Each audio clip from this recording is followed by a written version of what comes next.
কার্যকারিতা হারিয়ে পাকিস্তান ছেড়ে এবার বাংলাদেশি কার্ড খেলছে হিন্দুত্ববাদী বিজেপি। ভারতের আসন্ন 2029 সালের সাধারণ নির্বাচনকে সামনে রেখে দেশটির ক্ষমতাসীন দল ভারতীয় জনতা পার্টি তাদের দীর্ঘদিনের চেনা রাজনৈতিক কৌশলে বড় ধরনের পরিবর্তন আছে। এতদিন ভারতের অভ্যন্তরীণ রাজনীতি ও জাতীয়তাবাদের প্রধান অনুঘটক হিসেবে পাকিস্তান ভীতি বা সীমান্তের সন্ত্রাসবাদ বড় অস্ত্র হলেও সাম্প্রতিক ভূ রাজনৈতিক প্রেক্ষাপটে সেই চেনা মেরুকরণের চাকা ঘুরিয়ে দেওয়া হচ্ছে পূর্ব সীমান্তে অবস্থিত বাংলাদেশের দিকে।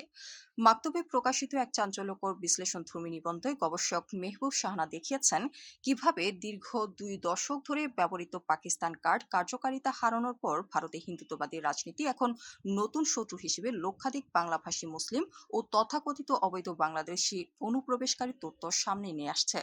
2025 সালের মে মাসে কাশ্মীরে পাহলগাম হামলার পর ভারতের চালানো সামরিক অভিযান অপারেশন সিন্দুর এবং পরবর্তী আন্তর্জাতিক কূটনৈতিক মিশনগুলো বিশ্ব দরবারে ভারতের প্রত্যাশা অনুযায়ী ফল বয়ে আনেনি।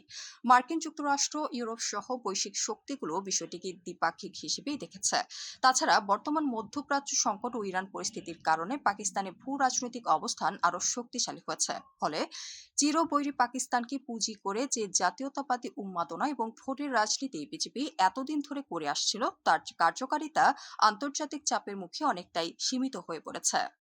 একই সাথে অযোধ্যার রাম মন্দির উদ্বোধন সহ দীর্ঘদিনের মূল এজেন্ডাগুলোর রাজনৈতিক ফসল ইতোমধ্যে ঘরে তোলা শেষ হওয়ায় বিজেপির সামনে এক ধরনের জাতীয়তাবাদী শূন্যতা তৈরি হয়েছে। আর এই শূন্যতা পূরণ করতেই বেছে নেওয়া হয়েছে বাংলাদেশ সীমান্ত ও কথিত বাংলাদেশি ইস্যুকে। বিজেপি এই নতুন বয়ানকে টেকসই করতে ইতোমধ্যে প্রশাসনিক ও প্রাতিষ্ঠানিকভাবে কাঠামো তৈরি শুরু করেছে। বিহার, পশ্চিমবঙ্গ এবং আসামের সীমান্ত এলাকায় শুরু হয়েছে বিশেষ ভোটার তালিকা সংশোধন প্রক্রিয়া বা স্পেশাল ইন্টেনসিভ রিভিশন। এরই মধ্যে অবিশ্বাস্য গতিতে ভোটার তালিকা থেকে নাম বাদ দেওয়া হচ্ছে। পরিসংখ্যান বলছে পশ্চিমবঙ্গে প্রায় 90 লাখ মানুষের নাম তালিকা থেকে বাদ পড়েছে। বিহারে প্রায় 60 লাখ মানুষের নাম বাদ দেওয়া হয়েছে। আসামে লাখ লাখ মানুষকে ডি ভোটার বা সন্দেহভাজন নাগরিক হিসেবে চিহ্নিত করে রাখা হয়েছে।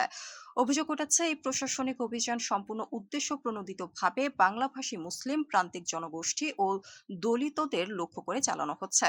কেবল ভোটার তালিকাই নয়, তালিকা থেকে বাদ পড়া এই দরিদ্র মানুষদের রেশন কার্ড এবং জরুরি রাষ্ট্র সামাজিক নিরাপত্তা ও কল্যাণ ভাতাগুলো বাতিল করা হচ্ছে।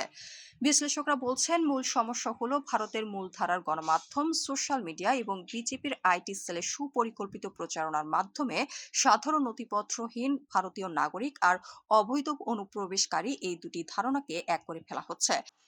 এর ফলে পূর্ব ভারতের রাজ্যগুলোতে এখন নতুন স্লোগান ডালপালা মেলছে।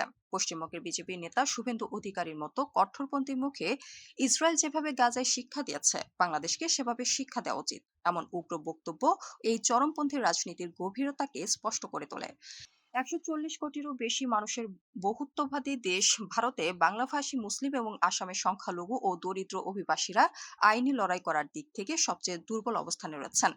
রাষ্ট্রযন্ত্র যখন সুপরিকল্পিতভাবে একটি বিশাল জনগোষ্ঠীকে রাষ্ট্রহীন করার প্রক্রিয়া চালায় তখন তা আর কেবল একটি দেশের অভ্যন্তরীণ বিষয় থাকে না, বরং তা বৈশ্বিক উদ্বেগের কারণ হয়ে দাঁড়ায়।